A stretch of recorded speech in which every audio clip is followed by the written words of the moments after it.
बिहार के रहने वाले शुभम ने बताया कि 2007 के आसपास उनके गांव में बहुत सारी भयानक चीजें होनी शुरू हो गई थी। लोगों को एक साथ अलग अलग बीमारियां लगनी शुरू हो गई थी और साथ ही कुछ ऐसे लोगों की प्रेजेंस फील होती थी जो अब इस दुनिया में थे ही नहीं। आज का बिहार 2007 के बिहार से बहुत अलग है। उस समय बिहार के बहुत सारे गांव थे जिनके बहुत सारे राज उन्हीं गांव के लोगों के साथ दफन थे। आज उन्हीं में से एक ऐसा भयानक इंसिडेंट मैं आपके सामने लेके आया हूं जो आपको सोचने पे मजबूर कर देगा कि जो इंसान या फिर जो चीज जैसी दिखती है असल में वैसी होती नहीं है। शायद उसके पीछे कोई बहुत भयानक रीजन छुपा हुआ हो। आज का इंसिडेंट है बिहार का, जो कि आपके रोंगटे खड़े कर देगा। तो चलिए शुरू करते हैं। Hi and welcome back everyone. First of all thank you so much हमारी वीडियोस को इतना प्यार देने के लिए। आपका प्यार इसी तरह से मिलता रहेगा तो वीडियोस भी इसी तरह से आती रहेंगी। बस वीडियोस को इसी तरह से प्यार देते रहना और वीडियोस अगर पसंद आए तो वीडियोस को लाइक करना ना भूलें, हाइप करना ना भूलें, चैनल को सब्सक्राइब करके बेल आइकन प्रेस करना बिल्कुल भी ना भूलें और अपने इंसिडेंट आप कैसे शेयर कर सकते हैं ये जानने के लिए आपको वीडियो के एंड का इंतजार करना पड़ेगा। कमेंट सेक्शन में आप अपनी सिटी, स्टेट या फिर कंट्री का नाम बता सकते हैं जिससे हमें मोटिवेशन मिलती है और साथ ही अपने सजेशंस भी बता सकते हैं। अब बढ़ते हैं इंसिडेंट की तरफ। आज का इंसिडेंट हमारे साथ शेयर किया बिहार के रहने वाले शुभम ने। शुभम ने बताया ये इंसिडेंट 2006-07 के अराउंड होना शुरू हुआ था। उस समय शुभम की अपनी ही उम्र 14 से 15 साल की थी। शुभम ने बताया कि इस समय उनके गांव में एक बूढ़ी औरत हुआ करती थी जिसका नाम था रेखा। सब उसको रेखा अम्मा कह के बुलाया करते थे। इसके अलावा लोगों की बहुत ही ज्यादा सिंपैथी भी जुड़ी हुई थी रेखा अम्मा से, क्योंकि वो अकेली थी अपने घर पे रहने वाली। उनके हस्बैंड की डेथ उनकी जवानी में ही हो गई थी। इसके अलावा उनका एक बेटा था जो कि अभी 1 साल पहले ही मरा था। इसी वजह से लोग बहुत सिंपैथी देते थे उनको, क्योंकि जब वो जिंदा भी था, मतलब रेखा अम्मा का बेटा जब जिंदा भी था, उस दौरान भी वो अपनी माँ को बहुत भली बुरी सुनाया करता था, गालियां दिया करता था और अक्सर अपने घर पे ही चिल्लाता रहता था अपनी माँ पे। लोगों का मानना था कि वो नशे में बहुत बुरी तरह से धुत रहता है, जिसकी वजह से वो अपने कंट्रोल में नहीं होता और इसी वजह से वो अपनी माँ को बहुत गालियां भी देता है। हालांकि किसी भी इंसान ने उसको नशा करते देखा नहीं था, बस उसकी जो हालत देखते थे उसी को देख के ये अज्यूम कर लिया करते थे। इसके अलावा रेखा अम्मा का जो बेटा था उसके पास एक स्कूटर भी था। 2007 के आसपास ही वो 1-2 बार स्कूटर से गिरा था, जिसकी वजह से उसको काफ़ी चोटें भी आई थी। हॉस्पिटल में एडमिट भी था। उसके अलावा वो बहुत वीक होता जा रहा था। जैसा मैंने आपको बताया, सबका मानना यही था कि वो बहुत नशे करता था और इसी की वजह से उसके साथ ही सब कुछ हो रहा था। उसकी माँ बेचारी हर एक इंसान से बहुत अच्छे से बात करती थी, बहुत अच्छे से डील किया करती थी और इसी के चलते जब उनका बेटा उनको गालियां निकालता था तो लोग उसको बहला फुसला के दूर भेज दिया करते थे।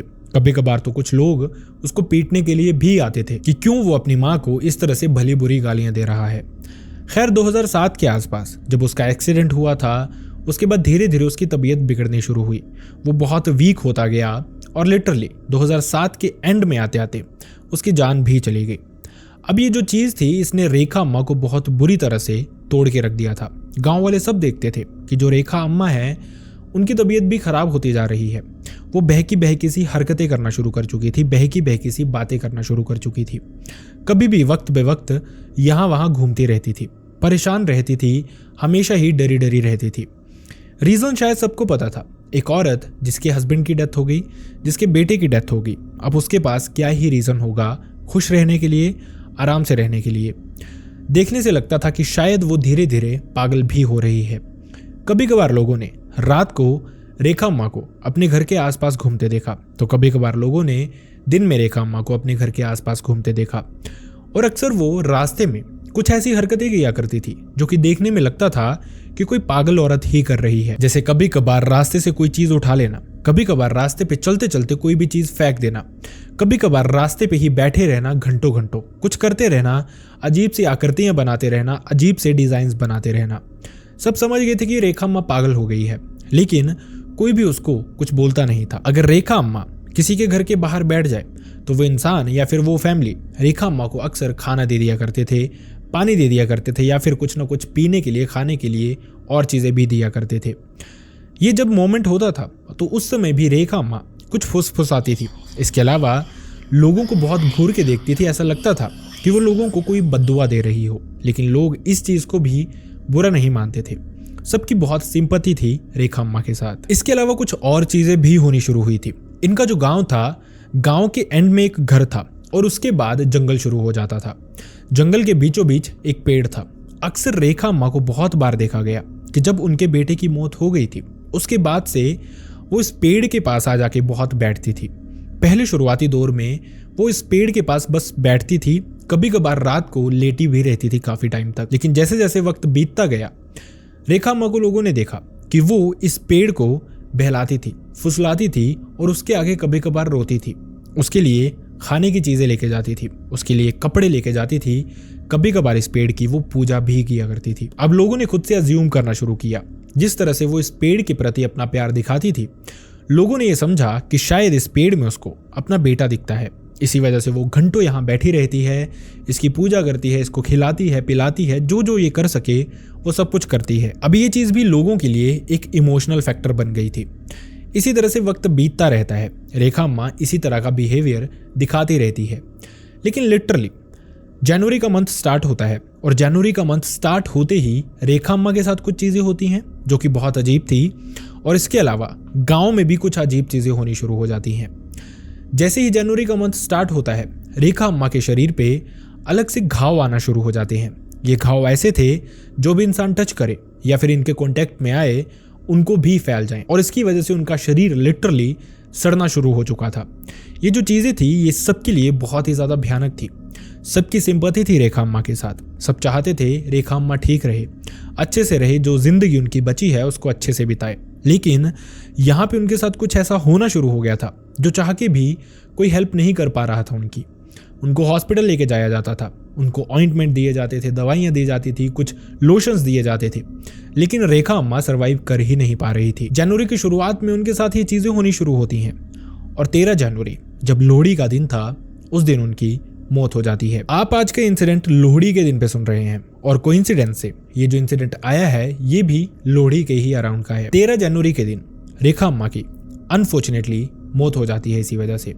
लेकिन उनका अंतिम संस्कार नहीं किया जा सकता था क्योंकि उनके शरीर की हालत बहुत खराब थी।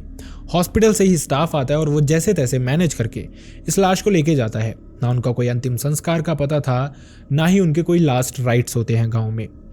इसके अलावा कुछ और भी चीज़ें होनी शुरू हुई थी जनवरी के स्टार्टिंग में ही। गांव के बहुत सारे लोग कुछ अजीब सा बिहेव करना शुरू कर चुके थे। सबको एक अजीब सी प्रेजेंस अपने अराउंड दिखाई देती थी। जंगल से कुछ अजीबोगरीब सी आवाज़ें आती थी जो कि सब के सब लोग बहुत श्योर थे कि किसी जानवर की हो ही नहीं सकती। ये जो चीज़ें थी ये कहीं ना कहीं बहुत भयानक होती जा रही थी। कुछ लोगों को ऐसे लगता था जैसे उनके घर की छत पे कोई भागता है। उस समय स्लेट हुआ करते थे बहुत सारे घरों की छत पे, कभी स्लेट तो कभी टिन। इसके अलावा सीमेंटेड टिन के भी बहुत सारे घर थे, बहुत सारी रूफ्स थी। उन पे भी इसी तरह की आवाज़ें आती थी। कोई भागता है, कोई रात को उनको बैंग करता है। कौन करता है ये किसी को भी नहीं पता था। गांव के कुछ लोग जैसे ही आवाज़ें सुनते थे अपने घर के बाहर जाते थे, आसपास देखते थे, कुछ दिखाई ही नहीं देता था। कईयों को लगता था कि कोई इंसान शरारत कर रहा है, तो कईयों को एक पैरानॉर्मल एंगल लगता था। लेकिन ये चीज़ें रुकने नहीं वाली थी, आगे और भी ज़्यादा बढ़ने वाली थी। रेखा अम्मा के जाने के बाद, मतलब कि लोहड़ी के बाद 2008 की जो हुई थी, उसके बाद से इनके गांव में बहुत सारे लोग बीमार होना शुरू हो जाते हैं। बीमारी का कारण किसी को पता नहीं। सबको लगता था एक नॉर्मल फीवर ही है जो सर्दियों के दिनों में आया है और शायद अपने आप ठीक भी हो जाएगा। मौसम बदलता है तो कभी कभार इस तरह की चीज़ें होती हैं। लोग दवाइयाँ लेते थे तो कुछ का बुखार ये उतरता ही नहीं था, लॉन्गर पीरियड में भी। ये चीज़ें इसी तरह से चलती रहती हैं, बढ़ती रहती हैं इनफैक्ट। और बहुत सारे लोगों ने ये भी एक्सपीरियंस किया कि इस दौरान ये जो छेड़छाड़ थी, ये जो आवाज़ें थी उनके घर की छत पे, या फिर एक अजीब सी तरह की प्रेजेंस, ये जंगल से ये आवाज़ें आना, ये सब कुछ बढ़ता जा रहा था। कोई समझ नहीं पा रहा था कि आखिरकार ये किस कारण की वजह से हो रहा है, लेकिन सबने एक्सपीरियंस किया था, सबने ये चीज़ें सुनी भी थी। लेकिन अभी चीज़ें और भी ज़्यादा भयानक होने वाली थी। जिन लोगों का घर रेखा अम्मा के घर के पास ही था, उन लोगों ने कुछ और भी चीज़ें एक्सपीरियंस करना शुरू की। उन्होंने ये सुना कि रेखा अम्मा के घर से उनके बेटे की उसी तरह से चिल्लाने की आवाज़ें आती हैं। पहले 1-2 लोगों ने सुना, उनको लगा उनका वहम हो सकता है। धीरे धीरे जब बात फैलनी शुरू हुई तो आसपास के जो 5 से 6 घर थे, उन सब घरों में ये आवाज़ें रात को अक्सर सुनाई देती थी। एक रात सारे के सारे लोग डिसाइड करते हैं, सब फैमिली से 2-2, 3-3 लोग निकल के जाते हैं रेखा अम्मा के घर की तरफ, हिम्मत करके ये देखने कि आखिरकार वहाँ पे हो क्या रहा है। कहीं सच में उनका बेटा वापस तो नहीं आ गया, कहीं सच में वहाँ पे कुछ भयानक चीज़ें तो नहीं होती हैं, या फिर उनके घर पे कोई और तो नहीं रह रहा है। लोग जाते हैं, लेकिन जैसे ही वो रेखा अम्मा के घर के पास जाते जाते हैं, ये आवाज़ें अपने आप ही धीमी होती जाती हैं और उसके बाद लिटरली बंद हो जाती हैं। लोग फिर भी हिम्मत करके इस घर के पास पहुंचते हैं। दरवाजे चेक किए जाते हैं, लॉक्ड थे। खिड़कियां देखी जाती हैं, बंद थी। अंदर झांक के देखा जाता है, कोई भी नहीं था। तो ये आवाज़ें आखिरकार आ कहां से रही थी, यही कोई नहीं जानता था। इसके बाद भी ये आवाज़ें आनी बंद नहीं होती, लेकिन लोगों पे इसका अफेक्ट पड़ना बंद हो जाता है। बहुत सारे लोग जैसे ही ये आवाज़ें आनी शुरू होती थी, अपनी खिड़कियां दरवाजे बंद कर लेते थे। यही बताते थे कोई बाहर नहीं जाएगा, क्योंकि कहीं ना कहीं उनको लगना शुरू हुआ था इस सब के पीछे कोई पैरानॉर्मल एंगल हो सकता है, और हो सकता है ये चीज़ें उनको भी हार्म करें। अब बहुत सारे लोगों को ये लग रहा था, क्योंकि रेखा अम्मा का अंतिम संस्कार नहीं हुआ था, उनके बेटे के भी लास्ट राइट्स अच्छे से परफॉर्म नहीं किए गए थे, क्योंकि रेखा अम्मा का दिमागी संतुलन उसकी मौत के बाद ही खराब हो गया था। लेकिन अभी इस पचड़े में कोई पड़ना नहीं चाहता था। कोई नहीं चाहता था कोई किसी बाबा तांत्रिक को बुलाए, या किसी पंडित को बुलाए, या फिर किसी ऐसे इंसान को बुलाए जो रेखा अम्मा या उनके बेटे की आत्मा को शांति दिला सके। क्योंकि सबको ऐसा लगता था कि अगर वो इस पचड़े में पड़ेंगे तो कहीं ऐसा ना हो ये चीज़ें उनको अफेक्ट करनी शुरू हो जाएं, उनको कोई ऐसी बीमारी हो जाए जो रेखा अम्मा को थी, या फिर उनका वो हाल हो जाए जो उनके बेटे का था। ये चीज़ें अक्सर इसी तरह से बढ़ती जा रही थी, लेकिन कोई भी इस चीज़ की तरफ ध्यान नहीं देता था। रात होते ही रेखा अम्मा के घर के आसपास जितने भी घर थे, सब अपने दरवाजे खिड़कियां बंद करते थे, घर के अंदर सो जाते थे। ये जो चीज़ थी, जो सच में पैरानॉर्मल थी, भयानक थी, वो उनके लिए एक नॉर्मल रूटीन बन गया था। उनको इन चीज़ों का फर्क पड़ना अब बंद भी हो गया था। लेकिन इसके बाद गांव में कुछ ऐसा होता है जिसकी वजह से एक फैमिली जागती है और ऐसी जगह पे पहुंचती है जिसके बाद सारे राज खुलने वाले थे। राज इतने भयानक थे कि ट्रस्ट में आपके भी रोंगटे खड़े हो जाएंगे। इसी गांव में जंगल के पास ही एक घर लगता था, मतलब ये गांव की बाउंड्री का लास्ट घर था। इस घर में एक औरत रहती थी, औरत का नाम माया। अब माया जो थी वो धीरे धीरे क्लेम करना शुरू करती है कि उसको उसके घर पे अजीब सी प्रेजेंसेस फील होती हैं।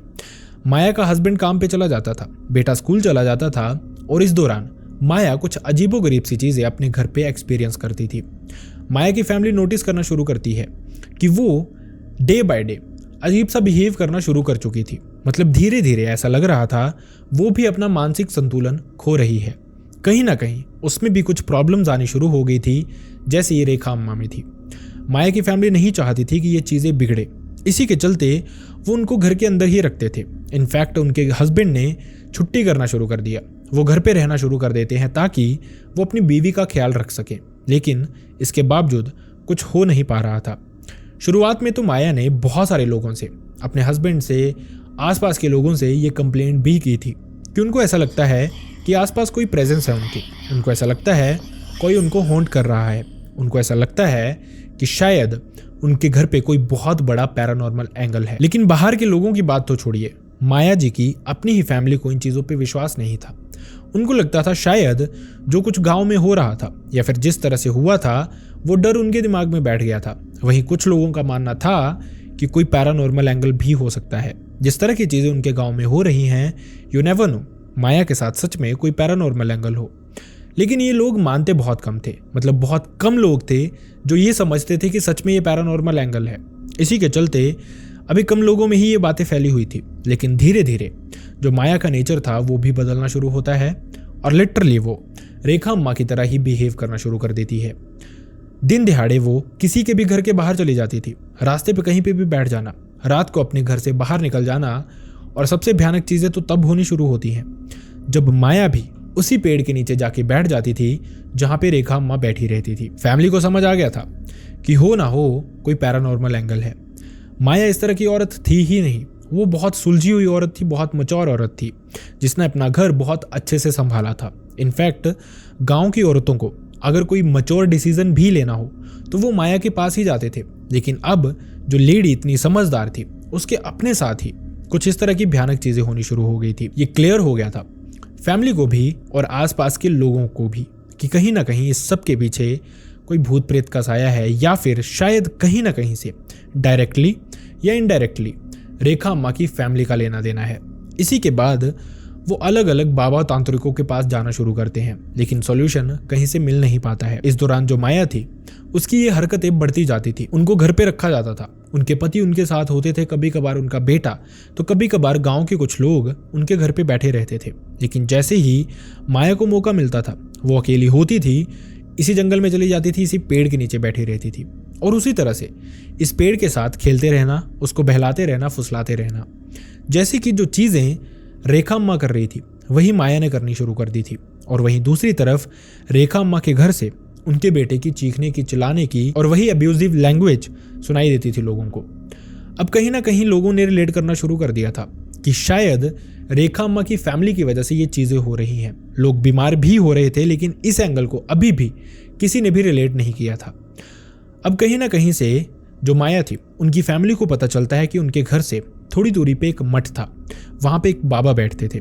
उनके पास जाएं और उनसे अपनी प्रॉब्लम शेयर करें, हो सकता है वो मदद करें। अब बिना देरी किए जो माया जी की फैमिली थी वो माया जी को लेके इन्हीं पंडित के पास जाती है। माया के हस्बैंड बताते हैं किस तरह से उनकी फैमिली में ये प्रॉब्लम्स चल रही हैं और इसका क्या सोल्यूशन हो सकता है, आप ही हमें बताएं। अब ये जो पंडित थे वहाँ पे, जो बाबा बैठे हुए थे, उन्होंने बताया कि मेरे साथ 3 से 4 लोग और भी आपके घर चलेंगे, क्योंकि जो प्रॉब्लम माया को है उसका सोल्यूशन यहाँ पे नहीं हो सकता। वो आपके गांव से रिलेटेड है समहाउ, और उसके लिए हमें आपके घर चलना पड़ेगा। लेकिन प्रॉब्लम ये है कि हम 4 से 5 लोग चलेंगे और आज की रात आपको, हम लोगों को आपके घर ही ठहराना पड़ेगा। और उससे भी बड़ी बात ये कि वो रात भर पूजा करेंगे, जिसमें गांव के कुछ लोगों को बैठना पड़ेगा बारी बारी से। सही, कुछ लोग सो जाएं और कुछ लोग जागे रहें। उसके बाद जो जागे हैं वो सो जाएं और जो सोए थे वो जाग जाएं। लेकिन ये पंडित वहीं बैठे रहेंगे थ्रू आउट, और साथ ही माया भी वहीं बैठी रहेंगी जब तक इन चीज़ों का सोल्यूशन नहीं हो जाता। माया जी की जो फैमिली थी इस चीज़ पे अग्री करती है। इसी के चलते ये जो 4 से 5 पंडित थे, वो जिनसे बात हुई थी वो हेड पंडित थे, वो उनके साथ जाते हैं, उनके घर पे बैठते हैं और ये जो पूजा थी वो शुरू की जाती है। माया जी को वहीं पे बैठाया जाता है, उनके हस्बैंड भी उनके साथ रात भर बैठते हैं। लेकिन चीज़ें भयानक हो सकती थी, इसी के चलते गांव के भी कुछ लोगों को वहाँ पे बैठाया जाता है। ये पंडित रात भर पूजा करते रहते हैं, गांव के लोग एक्सचेंज होते रहते हैं, लेकिन माया जी और उनके हस्बैंड थ्रू आउट वहीं बैठे हुए थे। रात भर ये पूजा चलती है, जिसके बाद सुबह 5 बजे के आसपास जो उनके मेन पंडित थे वो गाँव वालों से बातें करना शुरू करते हैं। वो कहते हैं कि क्या रिसेंटली इस गाँव में किसी बूढ़ी औरत की मौत हुई है। अब गाँव वाले वहाँ पे उत्सुकता से बताना शुरू करते हैं कि हाँ, एक बेचारी औरत थी जिसकी बहुत बुरी हालत हुई। बेचारी ने बहुत दुख देखे जिंदा होते हुए भी, और मौत भी बहुत दर्दनाक थी। सबको उससे बहुत लगाव था, लेकिन कोई भी उसको बचा नहीं पाया। अब ये जो बाबा थे, जो पंडित थे इनफैक्ट वहाँ पे बैठे हुए, वो उनको कहते हैं कि वो कोई बेचारी औरत नहीं थी, वो एक डायन थी। ये सुनने के बाद सबके रोंगटे खड़े हो गए थे कि आखिरकार ये इंसान कह रहा है। बहुत सारे लोग तो अपोज करना भी शुरू कर देते हैं कि वो काफ़ी टाइम से उसको जानते थे, इस तरह का कुछ भी नहीं था, और आप ये कैसी उल्टी सीधी बातें कह रहे हैं। तो ये जो पंडित थे वो उनको बताना शुरू करते हैं कि सारी चीज़ें तुम्हारे सामने थी, तुमने मुझे कुछ नहीं बताया, लेकिन मैं तुम्हें बताता हूँ और तुम्हें खुद विश्वास होगा अब इन चीज़ों पे। वो बताना शुरू करते हैं कि वो औरत वक्त बे वक्त यहाँ पे घूमती रहती थी हर इंसान के घर के बाहर। क्या ये बात गलत है या सही है? गाँव वाले कहते हैं सही है। इसी वजह से गाँव वाले बहुत सारे लोग बीमार भी हो रहे थे, जिसका इलाज बहुत जल्दी नहीं हो रहा था। क्या ये बात सही है या गलत है?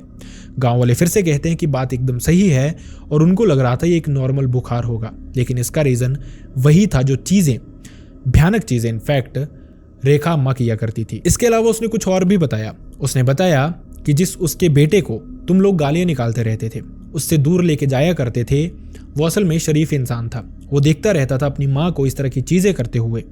इसी के चलते वो मेंटली बहुत डिस्टर्ब हो गया था, किसी से शेयर कर नहीं सकता था, और इसी के चलते अपनी माँ को वो गालियाँ भी निकालता रहता था। क्योंकि ये जो चीज़ें होती हैं, अगर आप किसी भी नेगेटिव एंटिटी को, नेगेटिव चीज़ को पूजना शुरू करते हैं तो वो सबसे पहले आपकी फैमिली पे अफेक्ट करती है। इसी वजह से रेखा अम्मा के पति की डेथ हुई थी और इसी वजह से उनका जो बेटा था वो धीरे धीरे पागल हो गया था, सूखता जा रहा था, वीक होता जा रहा था और उसी वजह से उसकी मौत भी हो गई थी। इसके बाद रेखा अम्मा ने ये जो पूजाएं थी, ये जो चीजें थी, वो उस जंगल में जाके इस पेड़ पे करना शुरू कर दी, ताकि जो लोग रेखा अम्मा के घर आ रहे हैं उनको सिंपैथी दिखाने के लिए उनको किसी भी तरह का डाउट ना हो। इनफैक्ट रेखा अम्मा जब अपने अंत के समय में थी, जब उसको बहुत सारे घाव हुए थे जो भर नहीं रहे थे, उस समय उनकी मेंटल हेल्थ जो थी वो ठीक हो गई थी। देखने से लगता नहीं था कि वो औरत पागल है। शायद वो बचना चाहती थी हर शर्त पे, लेकिन बच नहीं पाई थी। और उसके बाद वो पहुंचते हैं माया पे। वो बताते हैं कि आखिरकार क्यों ये औरत पोजेस हुई। उन्होंने बताया कि जिस पेड़ पे रेखा अम्मा बैठा करती थी, जिस पेड़ के आसपास बैठी रहती थी, पूजा करती थी, बातें करती रहती थी, वहीं पे उसने ये नेगेटिव चीज़ें मानी हुई थी। और इसी पेड़ के पास जंगल था और इसी जंगल के सबसे पहला घर जो था वो माया का था। और इसी के चलते जो चीज़ें वहाँ पे रह गई थी रेखा अम्मा के जाने के बाद, उन्होंने माया को पोजेस कर लिया था। माया के साथ वही चीज़ें हो रही थी जो रेखा अम्मा के साथ उसके अंत समय में हुई थी। इसी के चलते माया उसी तरह से पोजेस हुई थी, उसी तरह से बहकी बहकी बातें करती थी और उसी तरह से उस पेड़ के नीचे जाके बैठ जाया करती थी। उन्होंने बताया कि गांव वालों को जो लगता था वो औरत पागलपन में कर रही है, असल में वो भयानक रिचुअल्स किया करती थी और उसके लिए ज़िंदगी आसान हो गई थी बेटे के जाने के बाद, क्योंकि लोगों को लगता था कि वो पागलपन में ये चीज़ें कर रही है, लेकिन वो असल में ये क्रियाएं किया करती थी ताकि जो चीज़ें उसको परेशान कर रही हैं, जो चीज़ें उससे डिमांड कर रही हैं, वो कर पाए, मतलब बहुत सारे लोगों को हार्म कर पाए इन चीज़ों से। और इसी के चलते जब वो लोगों के घर पे खाना खाने भी जाती थी तो भी कुछ मंत्र पढ़ती थी जो विस्पर लोगों को लगता था और उसी वजह से उस घर के लोग बीमार भी हो जाया करते थे। इसके बाद ये जो बाबा थे, इन्होंने हर इंसान के घर पे, मतलब जितने भी इस गांव में घर थे, उन सब घरों में जाके 10-10, 15-15 मिनट पूजा की। इसके बाद इस गांव की बाउंड्री को उन्होंने बांध दिया। इस पेड़ को जाके उन्होंने बांधा कच्चे धागे से, कुछ रिचुअल्स किए, कुछ वहां पे भी पूजा की और उसके बाद इस पेड़ को भी उन्होंने जला दिया। इसके बाद ये जो बाबा कम पंडित आए थे, उन्होंने ये सारी चीजें की जिससे लोगों को बहुत आराम मिला। जो लोग बीमार थे वो एकदम से बेहतर होने शुरू हो गए और उसके बाद वो वहां से वापस चले गए। शुभम ने बताया उसके बाद से उनके गांव में इस तरह की कोई चीज़ हुई नहीं, लेकिन ये जो चीज़ अपने आप में उनके सामने हुई थी उसने उनको डरा के रख दिया था। गांव के हर एक इंसान के पास एक ऐसा एक्सपीरियंस था जो वो लाइफ लॉन्ग अपने साथ रखेगा, जो वो लाइफ लॉन्ग सबको बताएगा कि इस तरह की चीज़ें जो लोग मानते हैं भूत प्रेत एग्जिस्ट नहीं करते, उन्होंने अपनी ज़िंदगी में एक्सपीरियंस किए हैं। और साथ ही एक सबसे बड़ी सीख, जो इंसान जैसा दिखता है असल में शायद वैसा होता नहीं है जब तक आपको उस इंसान की क्लैरिटी नहीं मिलती। आज का इंसिडेंट कुछ ऐसी ही बातें बताता है। आई रियली होप आप सब अपना ध्यान रखेंगे। See you next time in next video. Bye bye. I really hope आपको हमारी वीडियोस पसंद आते हों। वीडियोस पसंद आते हैं तो वीडियोस को लाइक करना ना भूलें, चैनल को सब्सक्राइब करना ना भूलें और वीडियोस को हाइप करना ना भूलें। चैनल को सब्सक्राइब करके बेल आइकन प्रेस करना तो बिल्कुल भी ना भूलें, क्योंकि आप में से बहुत सारे लोगों ने बेल आइकन अभी तक प्रेस करके ऑल पे किया ही नहीं है, जिसकी वजह से आपको नोटिफिकेशंस नहीं आते। अगर वीडियोस पसंद आती है तो कमेंट सेक्शन में अपनी सिटी, स्टेट या फिर कंट्री का नाम जरूर लिखें, जिससे हमें मोटिवेशन मिलती है। साथ ही अपने सजेशंस या फिर तारीफ आप कमेंट सेक्शन में कर सकते हैं। Last but not the least, मैं चाहता नहीं लेकिन अनफॉर्चुनेटली अगर किसी के साथ भी इस तरह का कोई भी इंसिडेंट हुआ है जो आप चाहते हैं मैं यहाँ पे नरेट करूँ, लोगों तक पहुँचाऊँ, जिससे लोगों को कुछ सीखने का मौका मिले, तो आप हमारी मेल आईडी या फिर इंस्टाग्राम पे शेयर कर सकते हैं। दोनों का लिंक आपको हमारे डिस्क्रिप्शन बॉक्स में मिल जाएगा। वीडियो अगर फेसबुक पे देख रहे हैं तो आप अपना इंसिडेंट हमें सीधा मैसेज बॉक्स में भी शेयर कर सकते हैं।